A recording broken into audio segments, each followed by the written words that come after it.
राज्यात मराठा ओबीसी धनगर या आरक्षणाचा प्रश्न दिवसेंदिवस जटिल होत आहे आणि या विषयावर बोलण्यासाठी आपल्या सोबत ओबीसी समाजाचे नेते प्रकाश अण्णा शेंडगे त्यांच्याशी आपण बातचीत करणार आहोत। अण्णा, आपण जर बघितलं तर मनोज जरांगे पाटील यांनी आता मुंबईमध्ये आंदोलनाचा इशारा दिलेला आहे। या पार्श्वभूमीवर तुम्ही देखील काउंटर अटॅक करताना बघायला मिळतात आणि ओबीसीनी देखील आंदोलनाचा इशारा दिलाय। काय आपली भूमिका आहे? नाही, हा आमचा काय काउंटर अटॅक नाही आहे। आम्ही डिफेन्समध्ये आहोत, कारण आम्हाला आमच्या आरक्षण संरक्षण करायचं आहे। आम्ही कुणाच्या दुसऱ्याच्या आरक्षणाचा हिस्सा मागत नाही आहे काय। त्यामुळे आमचं आरक्षण जे आहे, आमच्या हक्काचं जे गरीब ह्या 346 जमातींच्या गरिबांचं आरक्षण जे आहे त्याचं संरक्षण करण्यासाठी आमचं हे आंदोलन आहे।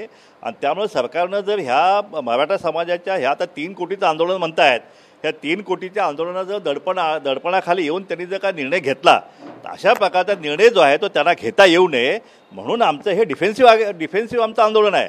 आणि म्हणून सरकारला आमचा इशारा आहे आपल्या माध्यमातून की कुठल्याही परिस्थितीत ओबीसीच्या आरक्षणाला जो आहे तो धक्का आम्ही लावू देणार नाही।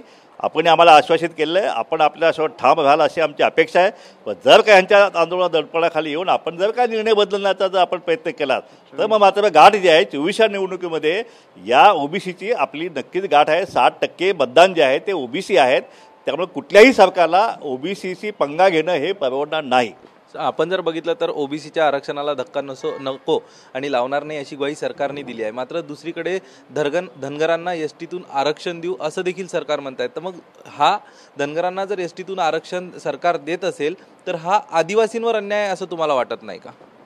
नाही, धनगर समाजाचा हा प्रश्न जो आहे तो वेगळा प्रश्न आहे। तो धनगर आणि धनगर जो आहे ते त्या ठिकाणी 36 नंबरला जी केंद्राची यादी जी आहे किंवा महाराष्ट्र सरकारच्या आदिवासीच्या यादीमध्ये 36 नंबरला धनगरच्या ऐवजी धनगर ड झालेला आहे। एवढाच काय तो खोळ पूर्वीपासून जो आहे, अगदी ब्रिटिश काळापासून हा धनगर समाज जो आहे तो एसटीमध्येच आहे आणि त्यामुळे धनगर समाजाची मागणी वेगळी आहे।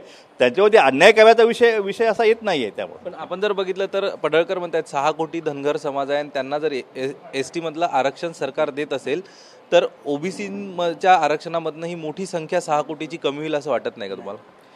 नाही, कसं आहे, हा जर प्रश्न आहे, कारण हा 75 वर्षापासून हा प्रश्न जो आहे तो रेंगाळलेला प्रश्न आहे।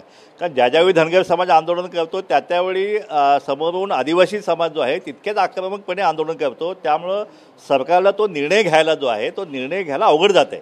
पण मी तर देशाचे पंतप्रधान अटल बिहारी वाजपेयी यांना पंढरपूरमध्ये आणून त्या ठिकाणी त्यांच्या खांद्यावर घोंगडं देऊन ढोल वाजवून 10-15 लाख लोकांच्या मेळाव्यामध्ये त्यांनी आश्वासन आम्हाला केलं होतं की आम्ही धनगर समाजाला एसटी सवलती आम्ही देऊ म्हणून, पण तरी पण त्यांना देता आलं नाही।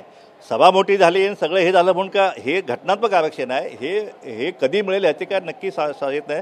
फक्त एवढं की सरकारवरचे दडपण जे आहे ते आम्ही धनगर समाजामार्फत आम्ही आणणं सुरू आहे। आमची आंदोलनाचा विषय जो आहे तो आमचा चालूच आहे। एक मागासवर्गीयांचे नेते म्हणून तुमचा धनगरांच्या एसटी आरक्षण प्रवेशाला पाठिंबा आहे की तुमचा त्याला विरोध आहे?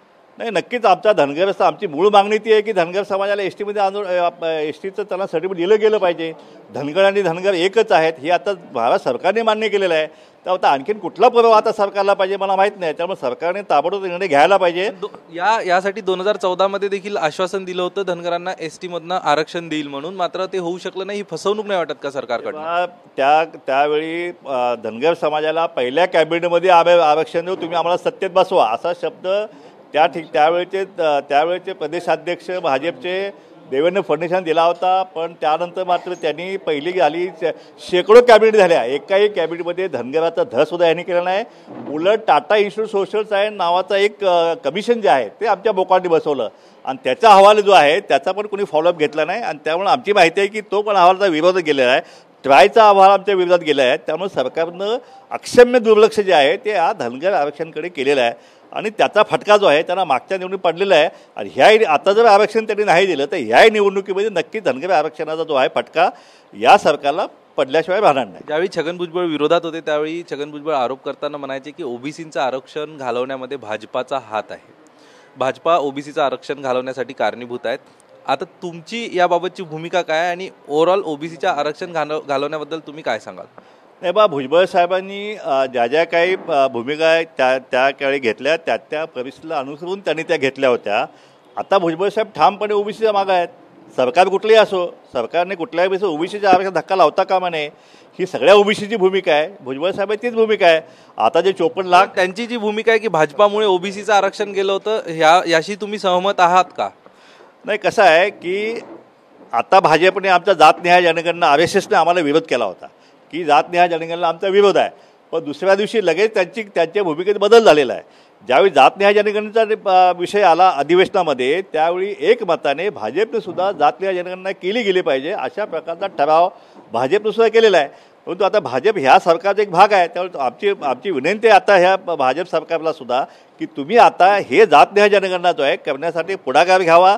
जो काय निधी आहे तो अजितदादांनी निधी द्यावा आणि जातनिहाय जनगणना ताबडतोब सुरू करावी. नाही केली तर मात्र आमचं 20 तारखेपासून आंदोलन जे आहे ते जातनिहाय जनगणना सुरू केल्याशिवाय आमचं आंदोलन थांबणार नाही. तर आपण बघतोय इशारा दिला जातोय प्रकाश अण्णा शेंडगे यांच्याकडनं जातनिहाय जनगणना सुरू करा, नाहीतर 20 तारखेपासून सुरू झालेलं आंदोलन हे जोपर्यंत जनगणना पुन्हा नव्याने सुरू होत नाही तोपर्यंत थांबणार नाही. कॅमेरा पर्सन गणेश मोरेसह अक्षय कुडकेलवार, TV9 मराठी, मुंबई.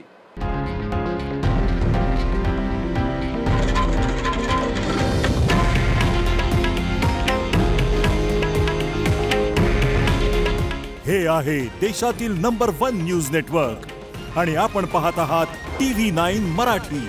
काळजी तुमची, हित महाराष्ट्राचं.